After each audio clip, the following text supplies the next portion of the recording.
नमस्कार दोस्तों। और बताओ कैसे हो आप सब। आई होप काफ़ी अच्छे हो। काफ़ी क्यूरियस भी हो गए, कुछ लोग बहुत परेशान भी है क्योंकि कुछ दिन पहले ही आरआरबी क्लर्क का डीवी का मेल आ गया है दक्षिण बिहार ग्रामीण बैंक का और आर्यव्रत बैंक का। तो काफ़ी सारे लोग परेशान हैं। मेरे से बहुत सारे क्वेश्चन आए मुझे टेलीग्राम चैनल पे कि ये डाउट बता दो डॉक्यूमेंट से रिलेटेड, कि डॉक्यूमेंट वेरिफिकेशन में जो भी डॉक्यूमेंट्स हैं, चाहे वो एक्सेप्टेंस लेटर को लेके हो, कास्ट सर्टिफिकेट को लेके हो, या फिर मेडिकल को लेके हो, और भी बहुत सारे डाउट्स थे जो मेरे से लगातार पूछ रहे हैं काफ़ी सारे एस्पिरेंट। और मैं उनका रिस्पांस किसी किसी को दे पाया हूँ, और जिनको नहीं दे पाया उनको मेरी तरफ से सॉरी, क्योंकि टाइम नहीं मिलता है। ब्रांच से आने के बाद मैं भी इंडियन बैंक में as a head cashier posted हूँ, तो पिछले 2-3 दिन तो वर्किंग था। आज छुट्टी का टाइम था, सैटरडे है मतलब कि। तो मैंने सोचा कि आज टाइम यूटिलाइज किया जाए, तो मैंने सबके डाउट्स को लिख लिया है, कॉमन डाउट्स को, और आज मैं क्लियर करूंगा। कुछ डाउट्स ऐसे हैं जिसको मैं ओरली क्लियर करूंगा, और कुछ डाउट्स ऐसे हैं जिनको मैं मेल के थ्रू क्लियर करूंगा और पीडीएफ के थ्रू क्लियर करूंगा। तो ये जो वीडियो है ये आरआरबी क्लर्क और आरआरबी पीओ दोनों के लिए है, क्योंकि आरआरबी क्लर्क और आरआरबी पीओ का डॉक्यूमेंट वेरिफिकेशन का प्रोसेस सेम है, सिर्फ बॉन्ड अमाउंट जो है वो चेंज होता है। आरआरबी क्लर्क में जहां पे बॉन्ड अमाउंट 50,000 से लेके 1 लाख होता है अलग अलग बैंकों का, और 1 साल का बॉन्ड पीरियड होता है। वहीं पे अगर आरआरबी पीओ की बात करूं तो 2 लाख से 3 लाख के में वेरी करता है, और 3 साल का बॉन्ड पीरियड होता है। बस इतना ही अंतर है आरआरबी क्लर्क और आरआरबी पीओ के डॉक्यूमेंट वेरिफिकेशन के डॉक्यूमेंट्स में। बाकी सब चीज सेम है। तो ये वीडियो, चाहे आप आरआरबी क्लर्क ज्वाइन करने वाले हैं, मेडिकल के लिए जा रहे हैं, डॉक्यूमेंट वेरिफिकेशन के लिए जा रहे हैं, या फिर आरआरबी पीओ के डीबी के लिए जा रहे हैं, सबके लिए काम आएगा। और ऐसा नहीं है कि ये किसी पर्टिकुलर बैंक के लिए है, ये इंडिया में जितने भी बैंक हैं आरआरबी क्लर्क और आरआरबी पीओ सभी के डॉक्यूमेंट वेरिफिकेशन के लिए ये आपको काम आएगा। तो इसीलिए इस वीडियो में बने रहना, अच्छे से देखना ध्यान से, तो आपको एक एक चीज क्लियर करूंगा। कोई भी डाउट बचेगा नहीं। 1-2% 2% डाउट अगर बच भी जाएगा तो टेलीग्राम चैनल का लिंक डिस्क्रिप्शन में दे दिया है, काफी सारे लोग जुड़े हुए हैं, आप जुड़ सकते हो। और चैनल पर नए हो तो चैनल को सब्सक्राइब करना, वीडियो अच्छा लगे तो लाइक करना, और चैनल से जुड़ना जरूर, क्योंकि चैनल में मैं बताता रहता हूँ कि कैसे आपको बैंक में काम करना है, और कैसा है इन्वायरमेंट, और भी चीज़ एग्जाम की प्रिपरेशन को लेकर बताता रहता हूँ, तो आप ज्वाइन जरूर करना। तो चलिए मैं बढ़ता हूँ आपके डाउट्स से रिलेटेड, ठीक है। सबसे पहला डाउट ये है कि एक्सेप्टेंस लेटर जो है उसको किस फॉर्मेट में भेजना है, मेल के थ्रू भेजना है या फिर पोस्ट के थ्रू।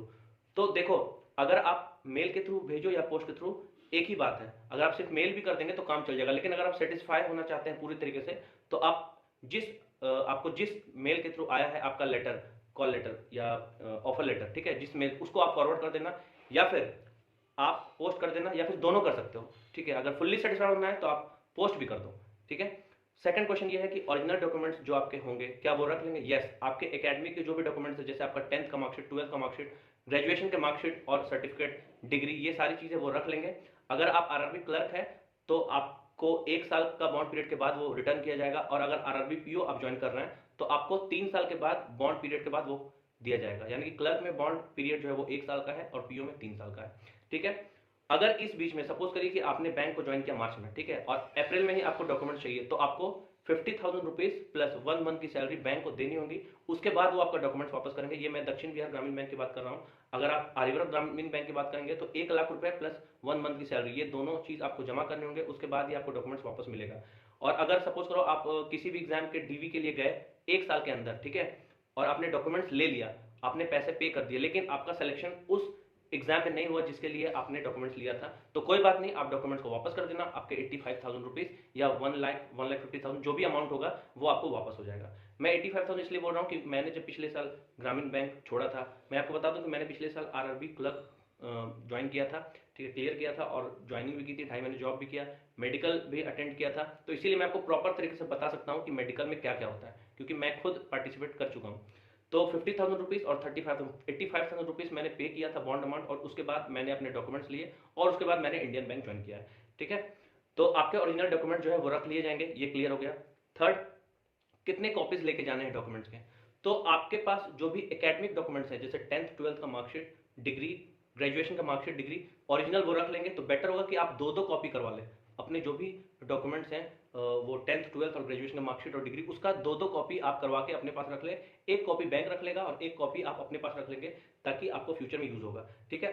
तो ये कितने क्वेश्चन का आंसर दिया मैंने। एक्सेप्टेंस लेटर वाला आंसर दिया कि एक्सेप्टेंस लेटर आपको मेल भी करना है, पोस्ट भी करना है, दोनों कर लेंगे तो आप सेटिस्फाई हो जाएंगे। पोस्ट किस पे करना है, जिस एड्रेस से आपको मेल आया था उसी पे एड्रेस पे आपको पोस्ट कर देना है। दूसरा मैंने बताया कि ओरिजिनल डॉक्यूमेंट्स क्या वो रख लेंगे, यस वो रख लेंगे, और बॉन्ड अमाउंट आपको देना होगा। थर्ड मैंने बताया कि क्या कितने कॉपी ले जाना है, तो आपको मैंने बताया कि जो आपके एकेडमिक से रिलेटेड चीजें, 10th 12th ग्रेजुएशन मार्कशीट और डिग्री, उसके दो दो कॉपी करवा लेना है। एक कॉपी अपने पास रखना है और एक कॉपी वो बैंक वाले ले लेंगे। एक चीज और, जितने भी डॉक्यूमेंट्स आप उनको देंगे वो एकेडमिक रिलेटेड, सारे में आपका साइन होना चाहिए। ये पहले से आपको पता होना चाहिए कि सारे में नीचे में आप जहाँ पे खाली स्पेस होगा जेरोक्स में वहाँ पे आप साइन कर लेंगे सब में, ठीक है। अच्छा, चौथा डॉक्यूमेंट क्या था, कैरेक्टर सर्टिफिकेट को लेके, जो कि काफी सारे लोगों ने पूछा कि कैरेक्टर सर्टिफिकेट कैसा होना चाहिए। तो देखिए, मेल में टोटल तीन कैरेक्टर सर्टिफिकेट बोला गया है, ठीक है। एक कॉलेज से और बाकी और दो आप कहीं से अरेंज कर सकते हो। तो मैं आपको बता दूं, एक कैरेक्टर सर्टिफिकेट आप एसपी ऑफिस से बना लेना। आपके लोकल में जो भी पुलिस स्टेशन होंगे या जो भी थाना होगा वहां पे आप विजिट करना, उनसे बोलना कि मुझे एक कैरेक्टर सर्टिफिकेट बनवाना है। वो आपको प्रोसेस बता देंगे, ऑनलाइन प्रोसेस है, उसको आप फॉलो करना। तो एक कैरेक्टर सर्टिफिकेट आपका वहां से मिल जाएगा। ये जो कैरेक्टर सर्टिफिकेट आप एसपी से बनाएंगे, इसका एक और काम भी हो जाएगा। बैंक आप मेल पढ़ेंगे तो वहां पे अलग से लिखा हुआ है कि पुलिस वेरिफिकेशन भी आपको करवाना है खुद से। तो ये कैरेक्टर सर्टिफिकेट में भी काम आ जाएगा और पुलिस वेरिफिकेशन में भी काम आ जाएगा। हालांकि इसके बाद बैंक खुद से भी पुलिस वेरिफिकेशन करवाएगी, ये आप याद रखना। एक बार आप खुद से कैरेक्टर सर्टिफिकेट बनवा लिए, पुलिस वेरिफिकेशन भी करवा लिया आपने, लेकिन बैंक भी बाद में खुद से पुलिस वेरिफिकेशन करवाएगी, ठीक है। यानी कि दो बार पुलिस वेरिफिकेशन होगा, एक बार जब आप खुद से करेंगे और एक बार बैंक करवाएगी, ठीक है। तो कैरेक्टर सर्टिफिकेट एक आप एसपी ऑफिस से बनवा लीजिए। एक कैरेक्टर सर्टिफिकेट जब आप मेडिकल करवाने के लिए जाएंगे, मेडिकल सर्टिफिकेट बनवाने के लिए, तो वहां पे जो भी मेडिकल ऑफिसर होगा उससे आप एक कैरेक्टर सर्टिफिकेट बनवा लेना। एसपी से आप जो बनवाओगे वो खुद का फॉर्मेट रहेगा उनका, ठीक है। आप कुछ नहीं करोगे, वो फॉर्मेट जो देंगे वो आपको रख लेना है। अगर आप मान लीजिए मेडिकल सर्टिफिकेट बनवाने जहां पे जाओगे, मेडिकल ऑफिसर से अगर आप कैरेक्टर सर्टिफिकेट बनवाओगे, तो वो कौन सा बनवाओगे, जो आपको फॉर्मेट दिया गया है उसको प्रिंट करवा लेना, और मोहर और सील, ठीक है, यानी कि सिग्नेचर उनका होगा, वहां पे वो मोहर लगाएंगे। वो तो एक हो गया एसपी वाला, एक हो गया मेडिकल वाला।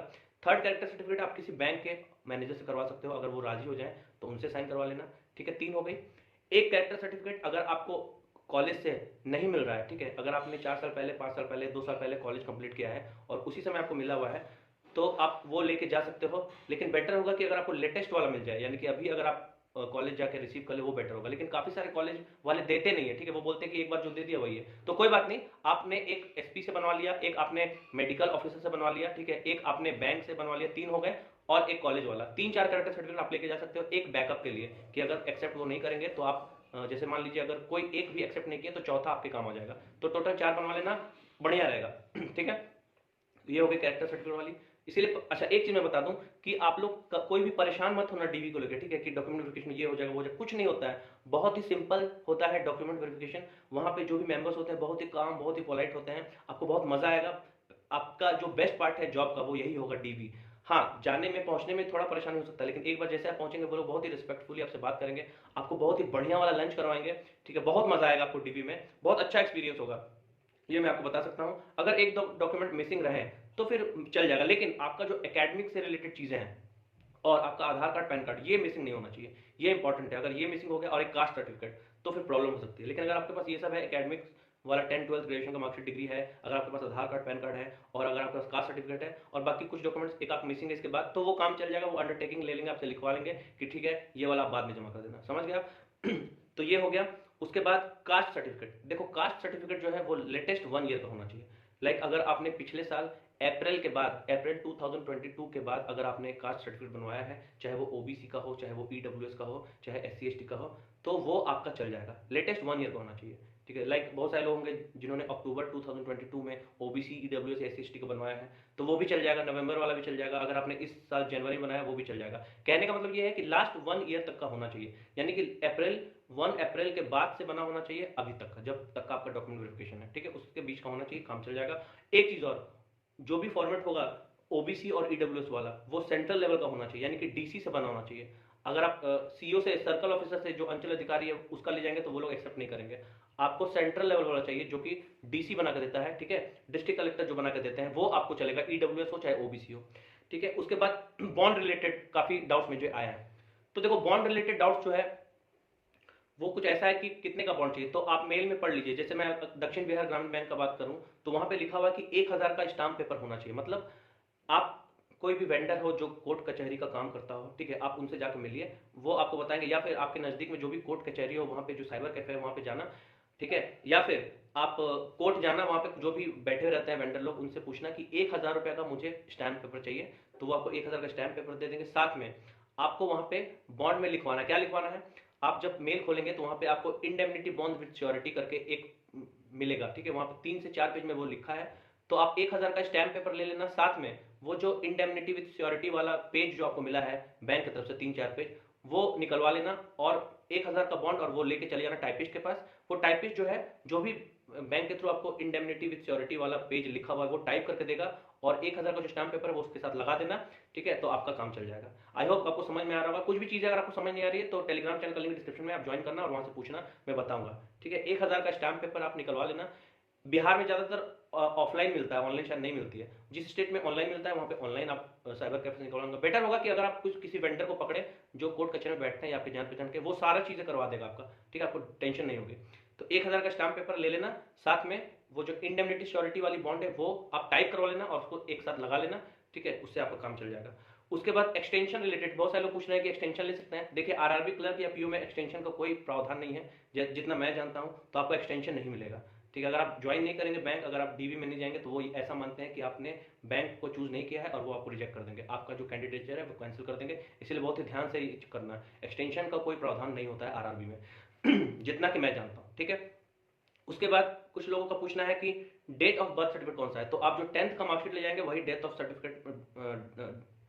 बर्थ सर्टिफिकेट में काम आ जाएगा, ठीक है। उसके बाद डिपेंडेंट का डिटेल्स। डिपेंडेंट का मतलब क्या होता है? देखो डिपेंडेंट का मतलब होता है कि आपके घर में अगर आपके मम्मी पापा हैं जो कि वर्किंग नहीं है, अगर आपके पापा वर्किंग है 10,000 से नीचे अगर उनकी सैलरी है तो आप उनको डिपेंडेंट में ऐड कर सकते हैं। अब डिपेंडेंट का मतलब होता है कि आपको जो भी मेडिकल फैसिलिटी मिलेगी बैंक की तरफ से, जैसे कि तबियत खराब हो गई, हॉस्पिटल चार्ज है, तो वो आपको मिलेगी और आपके डिपेंडेंट को मिलेगी। डिपेंडेंट कौन हो सकते हैं? मम्मी हो सकते हैं, पापा हो सकते हैं, अनमैरिड सिस्टर हो सकते हैं, मतलब अगर आपकी सिस्टर है वो अनमैरिड है तो वो हो सकती है, अगर मैरिड हो गई तो नहीं। भाई अगर मैरिड है तो उनको भी आप डिपेंडेंट में ऐड नहीं कर सकते। तो मम्मी पापा, आप और अनमैरिड सिस्टर ये होते हैं डिपेंडेंट में। वो भी कब? जब आपके पापा 10,000 से कम अर्न कर रहे हैं। अगर 10,000 से ज्यादा अर्न कर रहे हैं या जो भी स्पेसिमेन वहाँ पे दिया हुआ है, अगर आपके पापा एम्प्लॉय है तो आप नहीं कर सकते ऐड, ठीक है, ये याद रखना। और डिपेंडेंट ऐड करने का फायदा क्या है कि आपको जो बैंक की तरफ से मेडिकल फैसिलिटी जो आपको मिलेगी वो आपके डिपेंडेंट को मिलेगी, साथ में घूमने का पैसा मिलता है हर 2 साल 4 साल में, एलएफसी बोलते हैं उसको, तो वो आपको भी मिलेगा, साथ में डिपेंडेंट को भी मिलेगा। तो ये है डिपेंडेंट का पूरा ये। उसके बाद काफ़ी सारे लोग पूछ रहे थे कि कितने कॉपीज ले जाने सारे डॉक्यूमेंट्स के। तो मैंने आपको बताया कि अगर आप 10th 12th का जो मार्कशीट है ग्रेजुएशन का, उसके दो दो कॉपी करवा के रख लेना। साथ में जो अटेस्टेशन फॉर्म है उसका 2 कॉपी बैंक ने मांगा है तो उसका 2 कॉपी ले लेना। और पासपोर्ट साइज का फोटोग्राफ अपने पास, वो मांगे हैं 4 या 6, लेकिन आप 10-12 रख लेना। और एक पोस्ट कार्ड साइज का फोटोग्राफ डीबीजीबी मांगा है, वो भी ले लेना। पोस्ट कार्ड फोटोग्राफ क्या होता है अगर आपको नहीं पता है तो आप आराम से नजदीक वाले स्टूडियो में जाना, वहाँ पे बोलना भैया मेरे को एक तो पोस्ट कार्ड साइज का फोटो दे, तो वो आपको बता देगा, वो दे देगा। तो अपने पास 10 से 12 पासपोर्ट साइज के फोटो लेके जाना, ठीक है।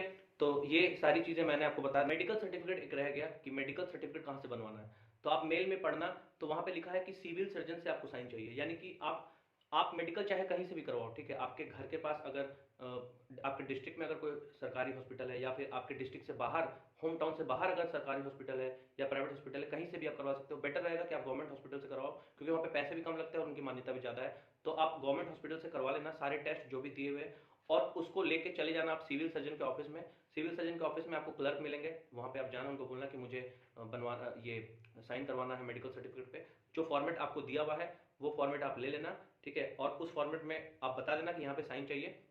वहाँ पे कुछ फिल करने के लिए भी आएगा, वो आप खुद से फिल कर सकते हो। साइन और मोहर वो सिविल सर्जन करेंगे या फिर चीफ मेडिकल ऑफिसर, जो भी आपके मेल पे आया है, ठीक है। जैसे कि डीबीजीबी में चीफ सर्जन से करवाना है तो आप साइन करवा लेना। कुछ पैसे वो लेंगे, क्योंकि मुझे याद है मैंने 500 रुपीज़ दिया था, इंडिया है भाई, वहाँ पे पैसा चलता है। तो अगर आप पैसा नहीं देंगे तो वो आपको बार बार घुमाएंगे, कल आएंगे सर, परसों आएंगे। लेकिन अगर आप उनको बोलेंगे सर ठीक है करवा दीजिए, जो भी खर्च होगा मैं देने के लिए तैयार हूँ, तो वो 500 से 1,000 रुपये जो भी जितने भी आप डील कर पाओ वो कर लेंगे। उसके बाद आप साइन करवा लेना चीफ सर्जन से। अगर मेल में चीफ मेडिकल ऑफिसर लिखा हुआ तो चीफ मेडिकल ऑफिसर से करवा लेना, ठीक है। तो ये मेडिकल से रिलेटेड डाउट क्लियर हो गया, और फिर आप आराम से डीवी पे जाना। तो ये वीडियो काफ़ी लंबा हो गया है, इसलिए मैं इसमें मेल को पढ़ के या पीडीएफ को पढ़ के नहीं बताऊंगा, ठीक है। जो भी मेल रिलेटेड और पीडीएफ रिलेटेड चीज़ें वो मैं आपको नेक्स्ट वीडियो में यानी कि कल बताऊंगा, क्योंकि बहुत लंबा हो गया वीडियो।